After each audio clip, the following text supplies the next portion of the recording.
B.Com second इयरच्या principle of business मॅनेजमेंटच्या या ऑनलाईन लेक्चरमध्ये सर्व विद्यार्थ्यांचे सहर्ष स्वागत।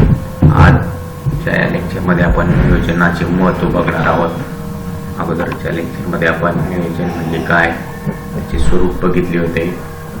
या लेक्चरमध्ये नियोजनाचे महत्त्व इम्पॉर्टन्स ऑफ प्लॅनिंग बघणार आहोत। व्यवस्थापनाचे सर्व कार्य नियोजनावर आधारलेले आहे। नियोजन हे मूलभूत कार्य आहे, त्यामुळे भविष्यकालीन घटनांचा अंदाज येतो, मार्गक्रमण करण्याची दिशा सापडते। कुटज अँड ओडोनल यांनी असे सांगितले आहे, पोहोचण्याचे ठिकाण निश्चित नसताना प्रवासास निघालेले विमान म्हणजे नियोजन न करता व्यवसायात घेतलेले निर्णय, या दोन्ही परिस्थिती सारखीच असते। नियोजनाचे महत्त्व विशद करताना कुटल अँड ओडोनल यांनी अत्यंत असं मार्मिक उदाहरण दिलेलं आहे की आपल्याला कुठे जायचं आहे हे निश्चित नसताना आपण प्रवासाला निघालो, म्हणजे आपल्याला कुठे जायचं हेच नक्की माहीत नाही। उजवीकडे जायचं, पूर्वेकडे जायचं या पश्चिमेकडे जायचं, हे निश्चित नसताना केलेला प्रवास हा भरकटलेला असतो। त्याच प्रमाणात कुठल्याही व्यवसायामध्ये नियोजन न करता घेतलेले निर्णय हे त्याचप्रमाणे असतात, त्यामुळे व्यवसायामध्ये आपल्याला नक्की नुकसान होत असतं। नियोजनाचे महत्त्व या ठिकाणी त्यांनी विशद केले आहे। नियोजनाचे महत्त्व आपल्याला पुढील प्रमाणे पण बघता येतील। 1 नंबरमध्ये त्यामध्ये भविष्यातील अनिश्चितता व बदल। भविष्य हे अनिश्चित व अस्थिर असते, नियोजन भविष्यावर अवलंबून असते। भविष्यातील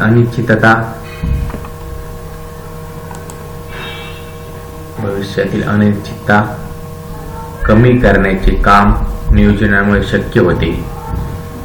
भविष्यकालीन परिस्थितीचा अचूक अंदाज निर्णयामुळे शक्य होतो, पण काही अस्थिर घटनांमुळे, उदाहरणार्थ भूकंप, नवीन शोध, युद्ध इत्यादी परिस्थिती अनिश्चित होती। अशा वेळी भौतिक नियोजनामुळे अनेक पर्यायामध्ये उत्कृष्ट पर्यायाची निवड करणे शक्य होते। भविष्यकालीन अंदाज, नियोजनामुळे आपल्याला भविष्यकालीन अंदाज येतो आणि त्या अंदाजानुसार भविष्यकाळामध्ये काय अनिश्चितता आली त्यानुसार आपल्याला आपल्या ध्येय धोरणामध्ये योग्य ते बदल करता येऊन आपण त्या दृष्टीने कार्य करू शकतो। त्यानंतर 2 नंबर आहे व्यवसायाची उद्दिष्ट साध्य करणे। प्रत्येक व्यवसायाचा महत्त्वाचा उद्देश हेतू साध्य करणे हा असतो, त्यामुळे नियोजित काम, प्रत्यक्ष काम याची तुलना केली जाते। कधी कधी यात फरक पडतो, त्या फरकाची कारणे शोधली जातात। त्या फरकासाठी जबाबदार कर्मचारी कोणता हे पडताळून पाहता येते। त्यामुळे प्रत्येक कर्मचारी आपल्या कामाबाबत जागरूक राहतो। नियोजनाच्या प्रभावी अंमलबजावणीसाठी व्यवसायातील प्रत्येक विभाग जागरूकतेने व सतर्कतेने काम करत असतो। व्यवसायाची उद्दिष्ट साध्य करणे। आता कुठलाही व्यवसाय कुठल्या तरी निश्चित उद्दिष्टासाठी असतो। मे बी मुख्यतः व्यवसायाचा उद्देश हा नफा कमवणे असतो, किंवा काही वेळेस व्यवसायामध्ये स्थिर स्थावर होणे किंवा व्यवसायामध्ये जम बसवणे इत्यादी सुद्धा हे त्याचे मुख्य उद्देश असू शकतात। त्यासाठी आपल्याला व्यवसायात यशस्वी होण्यासाठी नियोजन करणं आवश्यक असतं। नियोजनामुळे व्यवसायाचे जे उद्दिष्ट आहे ते साध्य करता येतात। त्यामध्ये मग आपल्या नफा कमवणे असू द्या किंवा आपले ग्राहक टिकवणे, आपली ख्याती टिकवणे हे असू द्या, ते सर्व उद्दिष्ट नियोजनावरच अवलंबून असतात आणि नियोजन यशस्वी झाल्यावरच ते यशस्वी होत असतात। त्यानंतर 3रा मुद्दा आहे खर्चावर नियंत्रण व काटकसर करण्यासाठी। नियोजनात कोणते काम कुणी, कुठे, केव्हा व किती वेळात करायचे आहे हे अगोदरच ठरलेले असते, त्यामुळे वेळेचा सदुपयोग होतो, वेळेचा दुरुपयोग होत नाही। उपलब्ध साधन सामग्री पुरेपूर वापरली जाते. निरनिराळ्या खर्चांना आळा बसतो. नियोजनात कोणते काम कुणी केव्हा कुठे व किती वेळात करायचे आहे हे अगोदरच ठरलेले असते. त्यामुळे आपला जो अवांतर खर्च होतो त्यावर आळा बसतो आणि आपल्या खर्चात बचत होते, काटकेसर होते. थोडक्यात काय तर नियोजनामुळे वेळ, श्रम आणि पैसा या सर्वांची बचत होते. या सर्वावर यशस्वीपणे मात करण्यासाठी आपल्याला नियोजनाची आवश्यकता असते. 4 नंबर, नियंत्रणात सुलभता येते. नियोजनात कामाचा काळ, वेळ व प्रमाण या सर्व गोष्टीचा समावेश असतो.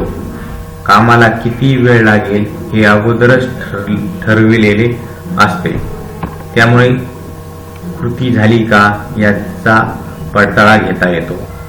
कारखान्यातील प्रत्येक व्यक्तीच्या कामावर नियंत्रण ठेवता येते. हे नियोजनामुळे नियंत्रण सुलभ होतं. थोडक्यात काय, नियोजना केल्यानंतर त्यावर नियंत्रण ठेवणे हे सुलभ जाते.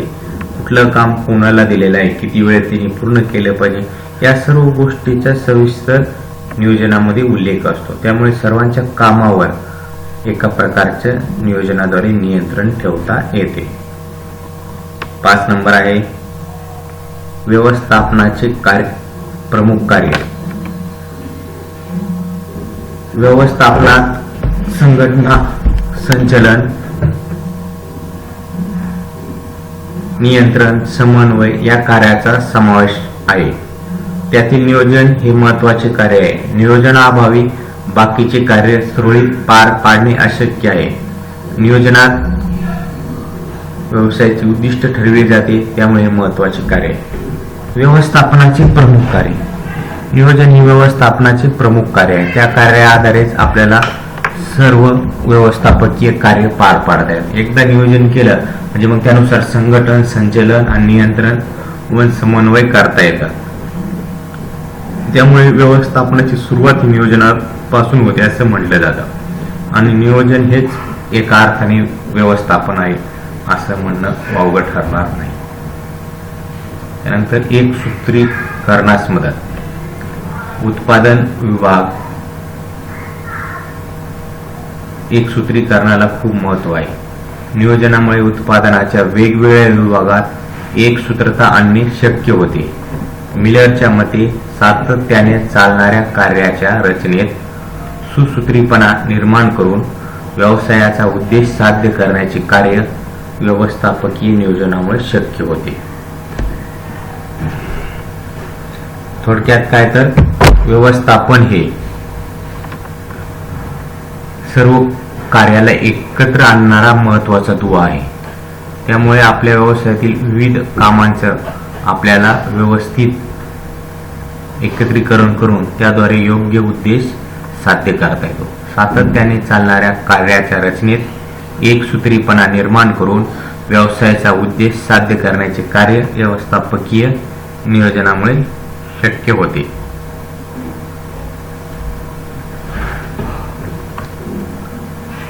त्यानंतर 7 नंबर, व्यावसायिक धोका कमी करणे.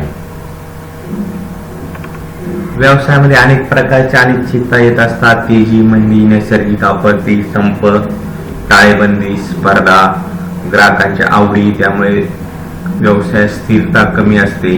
राजकीय, सामाजिक, आर्थिक या घटकांचा व्यवसायावर परिणाम होतो. पण प्रभावी नियोजनामुळे धोका कमी करता येतात. कुठल्याही व्यवसायामध्ये अनेक प्रकारचे धोके असतात. त्यामध्ये तेजी, मंदी असलेल्या, नैसर्गिक आपत्त्या, पूर येणं, दुष्काळ पडणं, वादळ येणं इत्यादी समावेश होतो. त्याचप्रमाणे व्यवसायामध्ये संप, टाळेबंदी चालूच असते. स्पर्धा पण खूप तीव्र झालेली आहे. ग्राहकांच्या आवडीनिवडी सातत्याने बदलत असतात. यामुळे व्यवसायामध्ये धोका निर्माण होतो. पण आपण व्यवस्थित नियोजन केलं तर त्यामुळे सर्व धोके काही प्रमाणात टाळता येतात आणि काही धोक्याची तीव्रता कमी येत असते. त्याचप्रमाणे देशातील सामाजिक, राजकीय, आर्थिक परिस्थिती बदलत असते. त्या बदललेल्या परिस्थितीला सामोरे जाऊन निर्णय घ्यावे लागतात. त्यामुळे नियोजनामुळे हे सर्व धोके एकतर कमी होतात किंवा काही धोक्यांची जी तीव्रता आहे ती कमी होत असते. म्हणजे व्यवसायामध्ये आपल्याला यशस्वी होण्यासाठी कुठल्याही व्यवसायामध्ये नियोजनाची अत्यंत आवश्यकता आहे. थोडक्यात आजचा जे तुम्हाला प्रगत व्यवसाय दिसत आहे, मोठ्या मोठ्या कंपन्या दिसत आहे, ती केवळ व्यवस्थापनामुळे दिसत आहे आणि व्यवस्थापनात नियोजनाचे फार महत्त्व आहे. नेक्स्ट लेक्चरला आपण नेक्स्ट पॉईंट बघू.